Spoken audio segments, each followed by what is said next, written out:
On this week's episode of Inside Outside Innovation, we sit down with Thomas Thurston, Chief Technologist at Ducera Partners. Thomas and I talk about AI, venture capital, and some interesting data insights into what makes corporate innovation work or not work. Let's get started. Inside Outside Innovation is the podcast to help new innovators navigate what's next. Each week, we'll give you a front row seat into what it takes to learn, grow, and thrive in today's world of accelerating change and uncertainty. Join us as we explore, engage, and experiment with the best and the brightest innovators, entrepreneurs, and pioneering businesses. Welcome to another episode of Inside Outside Innovation. I'm your host, Brian Ardinger, and as always, we have another amazing guest. Today we have Thomas Thurston. He is the Chief Technologist at Ducera Partners. He was introduced to us from a mutual friend at Amazon, Kate Niedermeyer, who said, "You have a driving interest in helping corporate innovators and investors be more successful by unlocking insights from data." So welcome to the show, Thomas. Hey, thanks. Great to be here. Hey, I'm excited to have you. As I alluded to in the intro, you're a data scientist, a venture capitalist, focused on this particular space for a long time and a pretty varied background. So tell us a little bit about yourself and what you do. I like to think of myself as a data scientist who's been in the venture capital industry for almost 20 years now. The idea has always been, how can you use big data, AI, any quantitative tools to get insights into what's happening in private markets? So what's happening with companies that aren't disclosing a lot of data, that are early stage, or otherwise is a very ill-shaped environment. Today at Ducera Partners, it's investment bank, where I'm chief technologist, as you mentioned. The way I would explain Ducera is maybe a little different in that it's kind of a startup investment bank. And the idea is we want to be disruptive in investment banking and really use technology as a backbone to do that. So through AI, through analytics that we build in-house, can we do that? Can we really be disruptive in an industry that hasn't seen that much change in its business model for 100 years? And since the bank was launched about 6-7 years ago, we've done over 750 billion in transactions. We're averaging around 100 billion a year in deals. And we've done that all with somewhere around 50 people or so, although it's growing quickly. I really do think it's been the technology that's been able to enable us to really change the way we do things. So I'm proud of that. My story really started a long time ago when I was at Intel in an incubation group. Just like everyone else, they had a new business incubator, about a dozen or so projects. We were one of those projects, and we were starry-eyed hoping to build $1 billion business for Intel, with our blue badges ready to go every morning. And it's kind of what you might expect. The first year or so, it was amazing. We were doing great. And then one year we were super strategic. We got this funding. A few years later, we were no longer strategic and it got shut down ostensibly.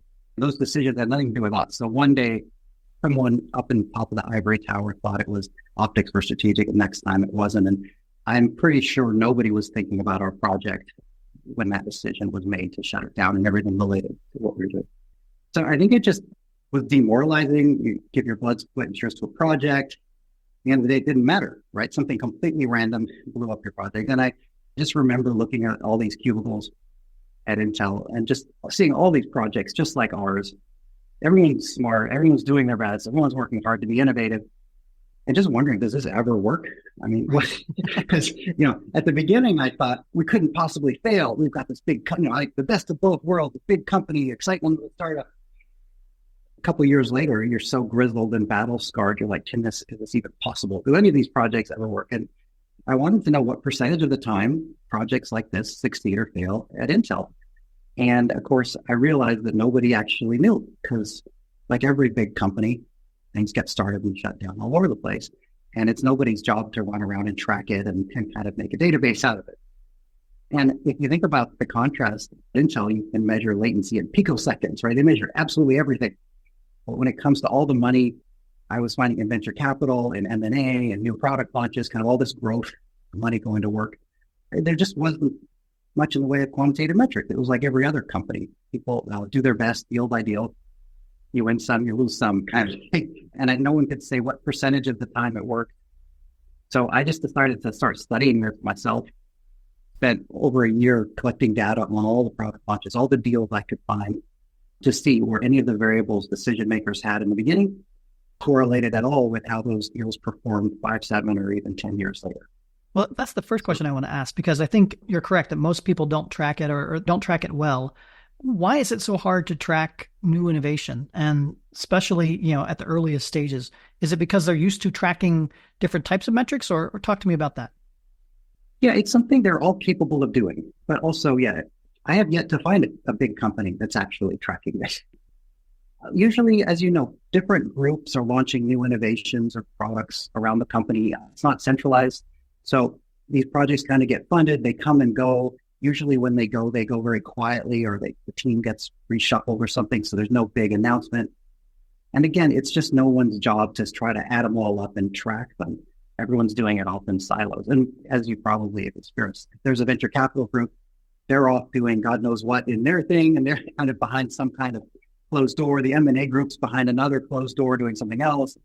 So you have different stakeholders, constituency. It's not centralized. But so nobody can kind of put their arms and call it data and actually start to mine it. That's the downside. And no one wants to talk about failure, especially with an existing company that's making money, et cetera. The last thing you want to do is say, hey, my great idea was a bomb, and now what do I do? Versus like in a startup world where it seems to me, if you fail, that's part of the natural process, because there are things that fail when you start new things. Yeah, in big companies, especially, and of course, we've worked with lots of them on these issues. One thing is, again, that the data is just not there. No one's collecting it. But then you do find that a lot of times it's being hidden, or parts of it are being hidden by people. Again, if you're a vice president and 6 years ago you were part of some project that failed, you might be worried about that. Embarrassing. In other words, if you start digging around companies' archives to try to find the history, sometimes you realize there's people who want to bury that history. Yeah. And I don't know that they even need to your point. I think failure is a lesson learned. And okay, politics in big companies sometimes make it even harder. They're blocking people from doing this kind of work sometimes. Not all the time.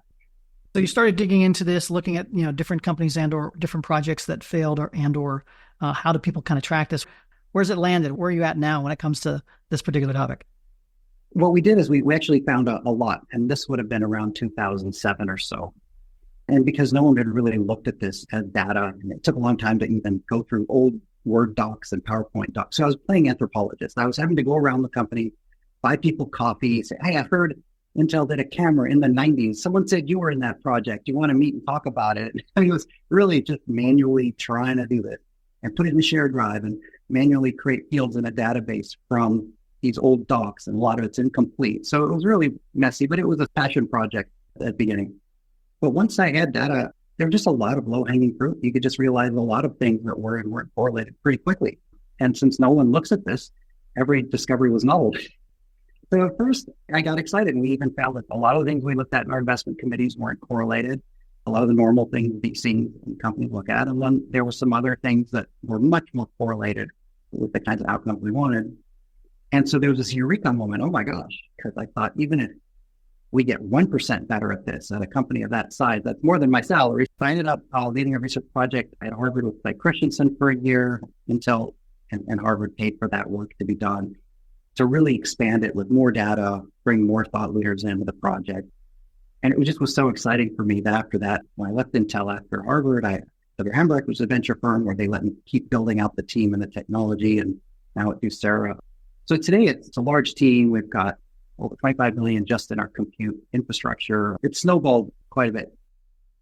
I think some of the early discoveries, so back in the 2007, 2008, first of all, we found that no matter how we defined the team, we couldn't get the team to correlate with outcomes. And we defined outcomes every way we could. So there's all these debates, as you'd imagine, okay, what's success? So we just tested everything we could think of and test. And the teams too, every way we could think to test them. And then we even looked at a lot of metadata and secondary data. A lot of researchers have studied this. And nobody's apparently really has found the team has a huge impact on performance, which is shocking, because one of the main things, of course, every VC looks at is the team. We don't know what to do with that at first. The team is really hard to figure out how to correlate the team with performance. Some other things that won't surprise you, we found that things like your IP, your patent portfolio, it doesn't really correlate. I mean, it's good to have it. You should definitely file and protect yourself, but it doesn't mean you're more likely to be a big success. Of course, we didn't find financial forecasts to be correlative at all. Someone said that there's been more fiction written in Excel than in Word, right? I think we found that to be true. And really what the biggest driver of the variance had to do with the competitive environment. So we actually found that where your business enters the market, the kind of competitors you do or don't go head to head with has a huge impact on whether or not you're likely to survive or fail. And do you think that applies to obviously corporate innovation, but also in the startup space? Do you think those metrics as far as founding team and or market they enter, do you think they are fairly correlated, whether you're an existing company trying to spin up something new or a brand new company trying to spin up something new? Yeah, we actually found that they apply with very little variance to startups as well as corporates. So it's just as true in either case. And a lot of this goes back to Clay Christensen and, of course, disruptive innovation stuff he's very famous for. But I think we just found similar patterns in our data. And of course, he was already famous for finding disruptive innovation. And it was obvious that we were looking at the same thing from different angles, which was why we ended up working together. If you launch a new business with a better performing product, your odds are somewhere in that neighborhood of 13%. So very, very low right off the get-go. So it's never going to a new market with a better product is one of the things we've learned of the statistical kind of maximum. But that's pretty heretical all by itself, right? I mean, by far the dominant strategy we see from companies and startups is to go into a market with a better product. It's what we would always assume one should do, right? You find out what customers want, you deliver a better product. But what that does is it creates a dynamic where you start, if you can actually do it, you start taking customers away from the competitors and the incumbents, and it forces a response. I think the odds show it's just easier for an incumbent to defend an existing castle than for a new entrant to show up and take away the castle.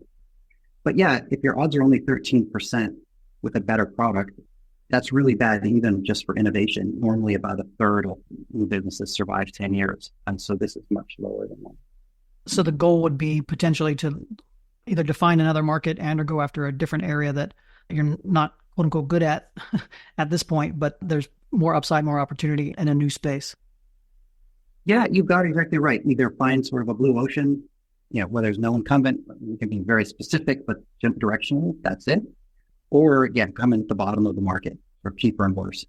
And believe it or not, your odds can go up 5 or 6x just by picking one of those different strategies. So as an actuarial matter, you can look at businesses, what their strategy is, even though they haven't executed yet. And based on that, you can sort of rate them like an actuary would. Okay, well, these are the odds that you're going to hit my goals as the VC or not within the time frame that I care about.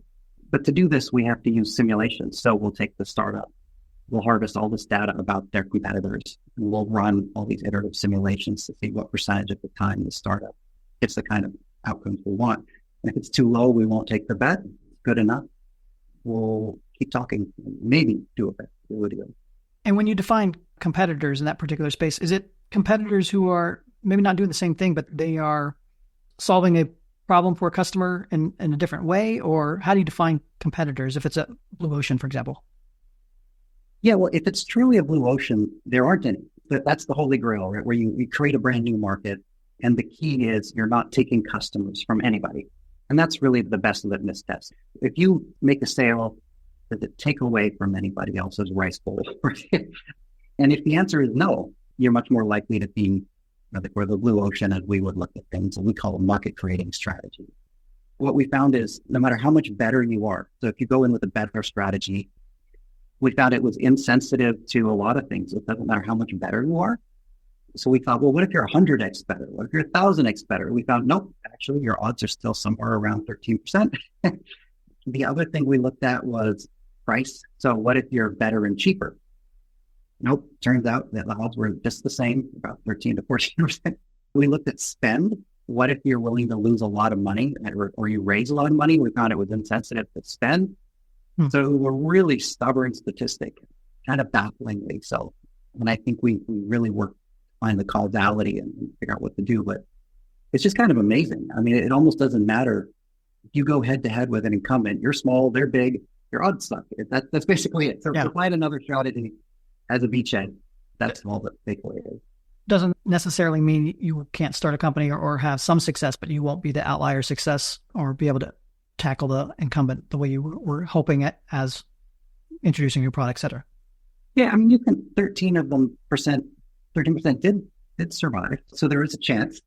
But if you're that sort of that blue ocean or low end disruption, your odds of survival are more between 60, 65%. So it's just, as an investor, who's a repeat player, we just have to go with the odds. We can't bet against them and expect to beat the benchmark. So looking at this data, you were kind of early in this space 10, 15 years ago, taking a look at some of this kind of stuff. Obviously now the data landscape has changed with AI and other things. How are you seeing this play out, both either from an AI perspective or just data analysis of how companies are approaching this, and or what are you doing, or how are you leveraging the new data for opportunities out there? I think it's two interesting questions. One is, what do we see with companies when they're trying to use AI to make these kinds of sort of strategic decisions or invest versus our firm? I mean, obviously at our firm, we're fully bought in and we're just very hungry, right? We're just taking every advantage to improve, and it's taking us to new places, a new question. It's an interesting science trajectory that, to me, that's super fun. But if I think about what companies are doing, obviously it's a lot slower. And I think that a lot of times with a big company, it's not even about being enlightened or knowing what to do. It's getting everybody else to buy in, more often than not, putting some structures in place to be able to execute. So, for example, we spent a lot of time with companies years ago that were interested in what we were learning because they had their innovation pipeline, and they too, typically 10 to 15% survive. A lot of companies said, okay, can you help us learn what you've learned? So we would do that, and we would show them what we learned statistically, even like we talked about in great detail.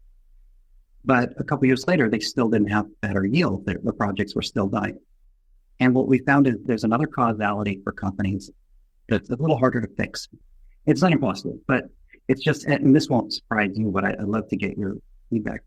Obviously, some of these really disruptive projects coming out of companies don't fit neatly into their parent company. They're so different.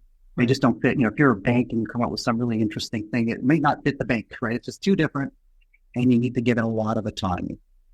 And we just find that big companies know this. That's why they have incubators, accelerators. They've tried all these things. But over the last 30 years, all these companies have been trying these different, and it's still not increasing the yield in America.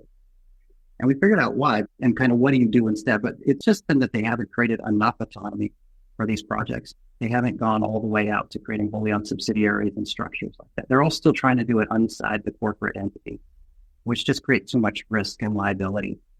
That's a bigger problem though, right? Structural autonomy and a governance and a wholly owned structure. Those aren't just enlightenment. You have to get the board and the C-suite to buy in for that kind of a change. Do you think that comes down to a lot of like the incentives of trying to capture and maintain that value that they're creating versus it would be better and faster if they separated it out and had the value creation outside of the company, but they're either fearful or protective of what they've incubated, what they've invested to try to maximize what they put into it to get the maximum outcome. But by doing so, they actually hinder the company. Yeah, you got it. And I think if they keep those wholly owned, then okay, they've limited their risk.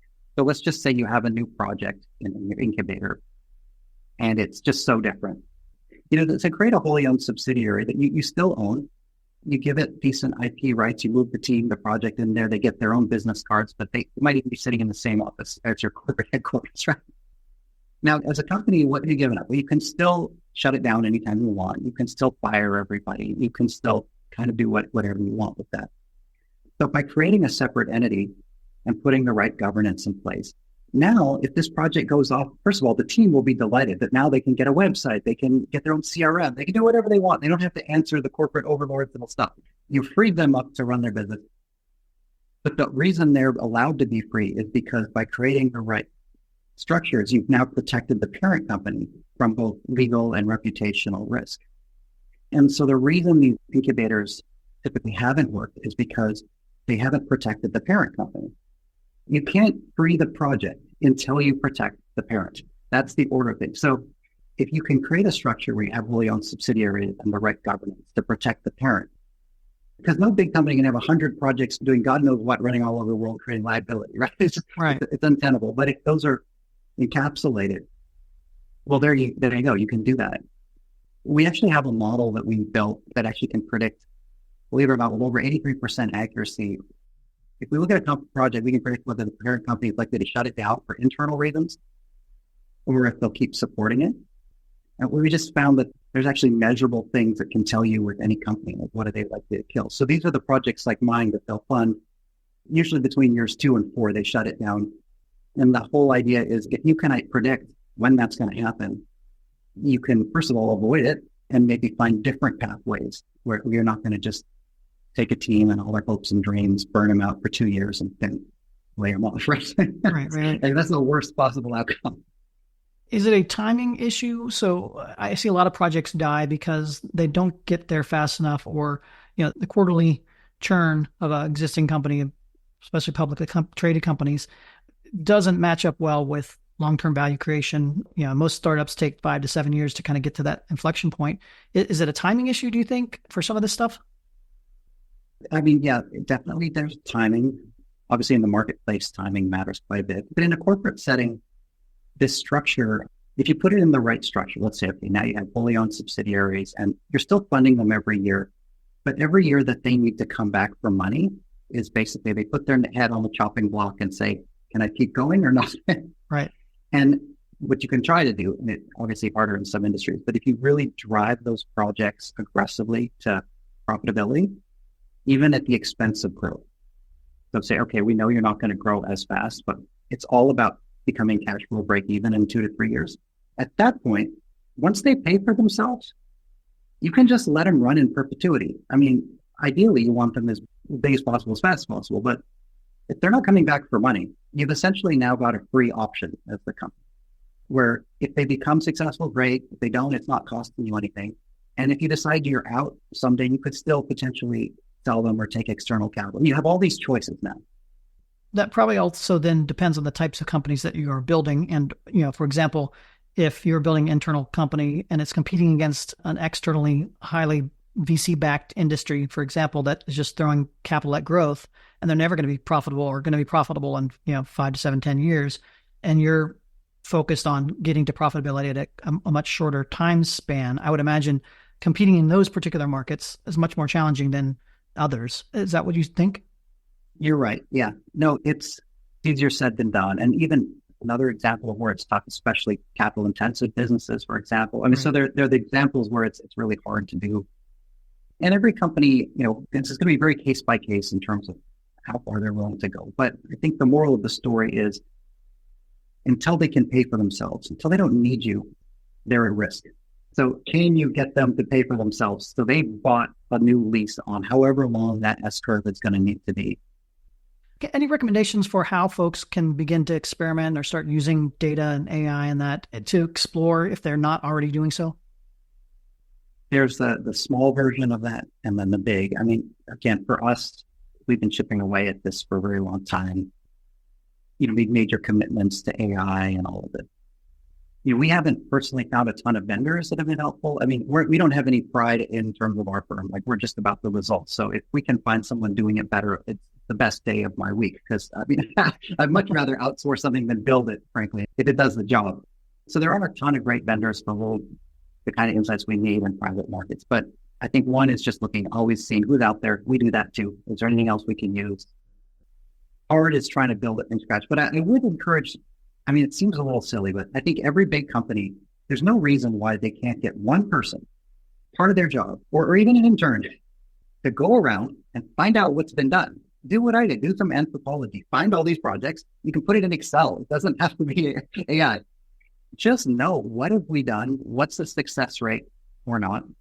And do the winners have anything in common? It doesn't even have to be machine learning. We just look at it and say, oh, I've never seen a company do that, even with 30 projects, not even a database, so to speak.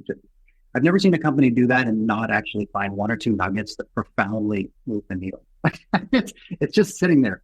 And it just takes someone willing to be an anthropologist for as long as it takes, 6 months to a year, part-time, to just try to find out. Because until you can find out what you've done, what we find is companies are very good at repeating the same cyclical patterns. They'll start an incubator, and first few years are glorious, and then a few years later, nothing happened, and they shut it down, and they're terrible. And then 2 years later, they forget, it's amnesia. They start over. There's some new exciting face in the room, right? And you can't break out of that unless you start to create some of that historical institutional knowledge and codify it, right? So it's not just, oh, I was there, I know, no, actually when we do X, we get Y. period. That makes sense. That's great advice. And hopefully other companies that are listening here will take a little nugget and at least, if nothing else, just start the journey of understanding where they've been and hopefully using that to influence where they're going. The last question is, what are you excited about? You're looking at a lot of different markets, a lot of different things out there. Are there any particular trends or technologies or other things that you're excited about? So our newest fund is an ag fund, agriculture, ag tech. So I'm diving headfirst into the world of agriculture. So I'm going to be heavily biased. That's what I've been excited about lately in terms of the investment side. It's a relief as a human being, not even as an investor, to see how many people are like solving really important problems in agriculture and food. So thank goodness people are working on that. There's a lot of things. And of course, I think AI is having this moment, again, with GPT and so forth. But I think it's really accelerated the use of AI in non-AI domains. Right. And there's tons of companies trying to use AI in pharma to find drugs, tons of companies trying to do it in material science to find new polymers. There's all this going on, but that's been really slow and rough for a lot of those companies until now. And I think we're all sort of realizing collectively that, there are use cases for AI, even ChatGPT or whatever it is, across all these various domains. There's a lot of low-hanging fruit now. So where are they? And how can we start using them? So I think that's just exciting as a human being right now. I've been up to my eyeballs in AI for a very long time. And it was so frustrating to try to explain what I do up until about a year and a half ago, right? Because people would just think, that sounds like black magic, black box, impossible. Computers can't do that, right? And there's nothing you can say about that if people just can't, their belief barrier is so high. But now everyone's tried ChatGPT and like, computers can do all kinds of things that we thought were impossible. So it's really helped move with the conversation along. I'm grateful for that, just in terms of the zeitgeist shift. We are definitely living in fascinating and insightful times. So, Thomas, I appreciate you coming on Inside Outside Innovation and sharing your insights on that. If people want to find out more about yourself or Ducera Partners, other things, what's the best way to do that? Hey, they can just email me or get in touch. It's piece of cake. I'm always happy to share anything we've learned. Look, part of the fun is, even like today, just being able to talk about the thing I'm really passionate about, meet other people. Believe me, otherwise I'm just sitting in my cave all day long. So it's wonderful and I'm happy to do it. Thomas, thanks again for coming out of your cave. Appreciate you being on the show. We'll look forward to talking to you again soon. Hey, thanks for the opportunity. Appreciate it. That's it for another episode of Inside Outside Innovation. If you want to learn more about our team, our content, our services, check out insideoutside.io or follow us on Twitter @the IO Podcast or @Ardinger. Until next time, go out and innovate.